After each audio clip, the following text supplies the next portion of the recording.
Ano, may isang train pa dito ha. Yan, grabe oh. Tingnan nyo. Oh, mga ilang kon yan sir, metro no? Oh, grabe oh. Dito na tayo sa Marikina River, malapit sa SM Marikina.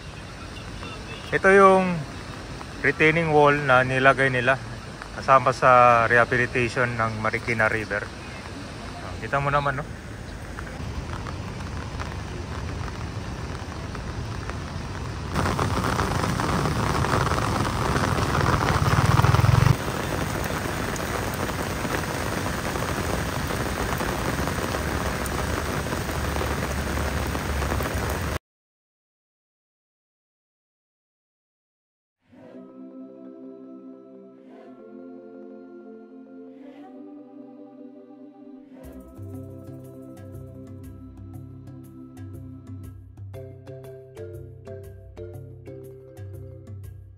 After magkaroon ng malakas na ulan dito sa Marikina River, kamusta na ba ito?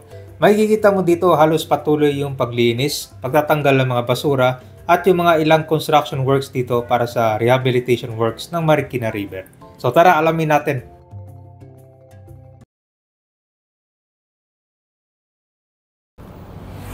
Nandito na tayo ulit sa Marikina River. Dito po yan sa harap ng SM City, Marikina. At magbibigay tayo ng update ulit dito sa Marikina River. Ilang araw na yung nakalipas since umupa na yung level ng tubig dito.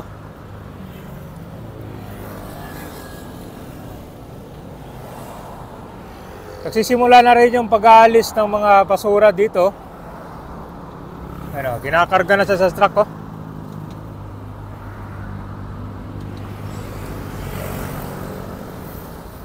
Halos itong ilalim, hindi siya madana ng mga sasakyan dahil sa sobrang taas ng tubig.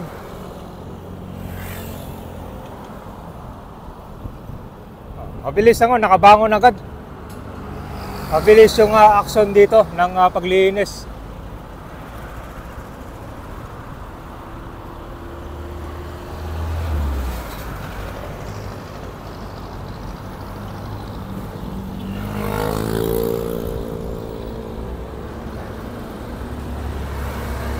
Kita mo diba kung napanood mo yung previous video nito, grabe, halos sa sobrang taas ng level ng tubig, halos malapit na siya abutin dyan sa daanan ng train.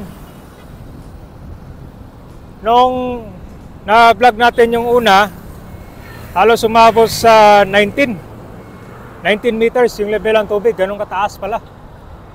Pero tinan mo naman dito, dahil sa pagkakaroon ng rehabilitation sa Marikina River, mas lumalim at saka mas lumawak yung Marikina River dito. Makikita mo naman dito na halos pa na back to normal na.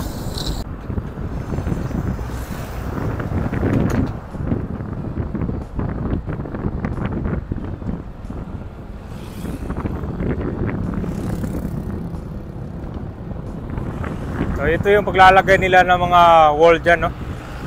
Hindi pa siya tapos.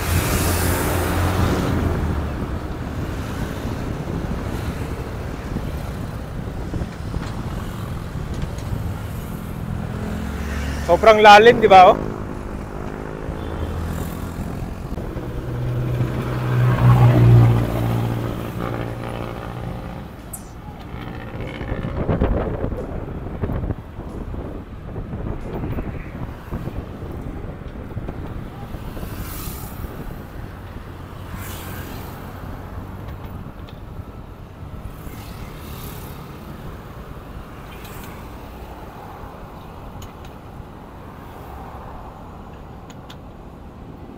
Punta tayo dun sa riverbank sa center naman.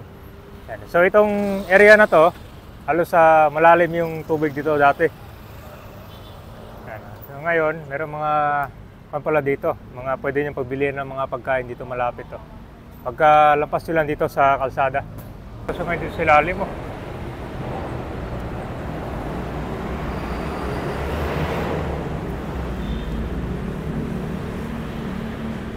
So itong Riverbank Center, halos hindi madaanan to. Taas ng tubig dito nakaraan.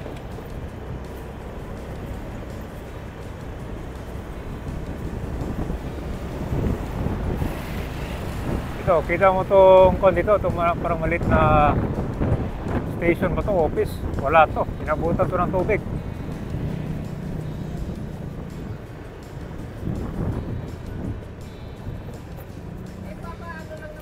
Ito yung sitwasyon ngayon dito. Kita mo naman dito na ginagawa pa yung retaining wall dyan, no? Yan.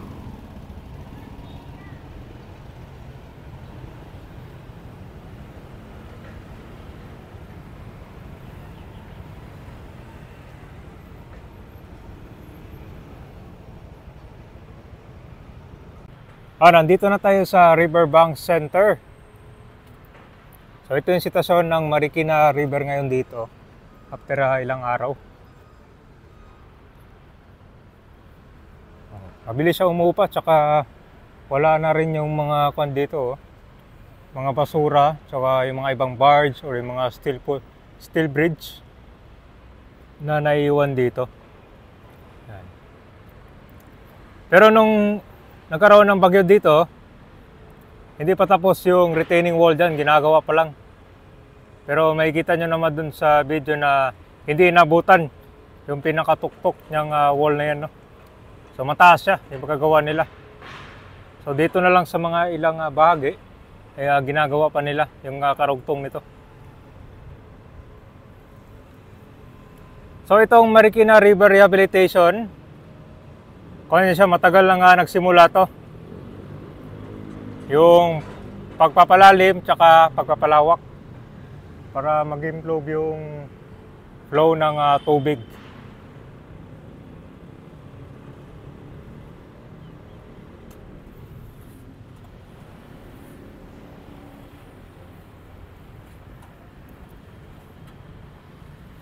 So sirado pa tong kalsada dito. Ito yung joggingan area dati. Mahaba pa itong gagawin nila dito at saka tatapusin.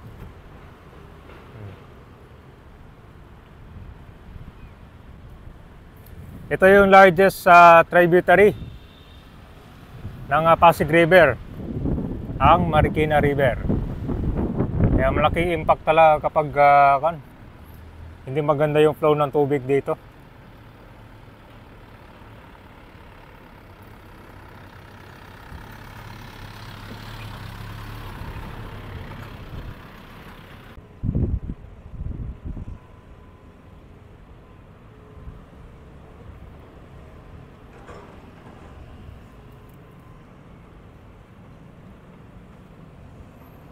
Dito na tayo malapit sa A. Bonifacio Avenue. Ayan na yung mga tulay. So nandito tayo sa kabilang side naman. Dito yung mataas yung level ng tubig din. So nagsisimula na rin sila sa paglinis dito.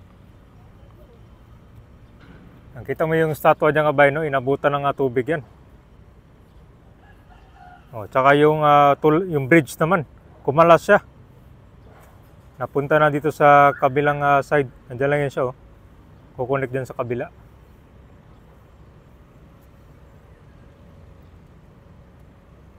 So nagmisto lang kulay brown paling yung river dito. Pero patuloy sila sa paglinis ngayon.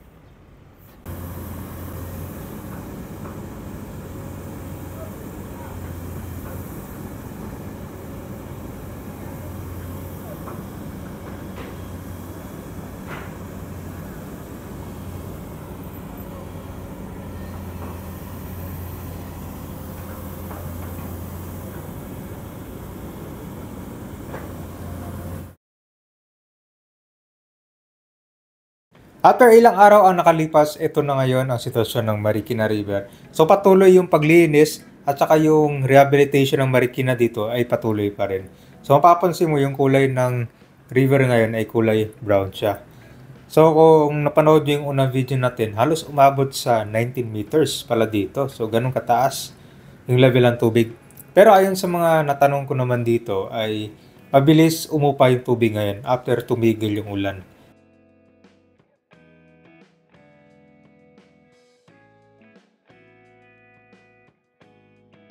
Taong 2009, nung nagkaroon ng significant flood dito, yan po yung Typhoon Ondoy.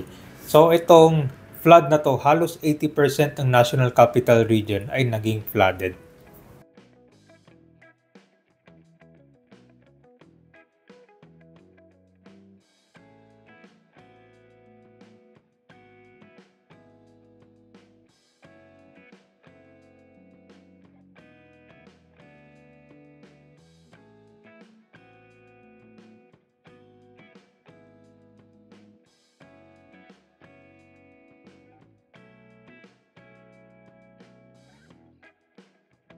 At nabanggit din pala ni President Bongbong Marcos na merong mahigit 5,500 flood control projects and madami pa dito are still being done in the whole country.